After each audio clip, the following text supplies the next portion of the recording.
hello नमस्कार welcome back my YouTube channel स्वागतम जनाइছো মোৰ অন্য এটা ভিডিঅ'লৈ আজি ভিডিঅ'টো আৰম্ভ কৰিছো পাকঘৰ মাজৰ পৰা তো আজি আপোনালোকক ভাবিছো জেং পিঠা বনোৱা দুটামান টিপছ দিম তো আশা কৰো ভিডিঅ'টো চাই ভাল পাব ভিডিঅ'টো যদি চাই ভাল লাগে ন লাইক এটা কমেন্ট এটা কৰি দিব আৰু শ্বেয়াৰ কৰিব নাপাহৰিব তো আহকচোন চাও কেনেকৈ বনাই জেং পিঠা তো জেং পিঠা বনাবলৈ প্ৰথম আমি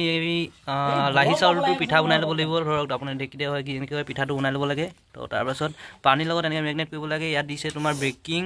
বেকিংটো ফুলিবৰ কাৰণে আৰু সোৱাদ অনুযায়ী দিয়া হৈছে নিমখ আৰু চেনি তো এইখিনি ভালকৈ মেগনেট কৰি লোৱাৰ পাছত ভালদৰে বটল এটা চাফা কৰি বটলটোত ভৰাই ল'ব বটলটোত আমি এনেকৈ মেগনেট কৰি মেলি ভৰাই লৈছোঁ পিঠাখিনি তাৰ পাছত জেলেপি বনোৱাৰ নিচিনা শুকান টাৱা এখনত দিব লাগে তো দেখাই আছোঁ আপোনালোকক কেনেকৈ দিয়ে এইটো বটলেদি টাৱাত দিয়া হৈছে ধুনীয়াকৈ ৰাউণ্ড কৰি জেং পিঠা বুলি কয় ইয়াকে অলপ দেৰি থোৱাৰ পাছত আপোনাৰ ইয়াক পাল্টি কৰাই দিব আৰু সাইডত এইটো নিচিনাকৈ থৈ দিব 2 মিনিটমান পাছত আমাৰ ৰেডি হৈ গৈছে জেং পিঠাটো এইটো এনেকা জেং পিঠা হৈ যাব ইয়াক ৰ'দত দি কিনি আপুনি পাপৰ ভাজা নিচিনা তেলত ভাজি খাই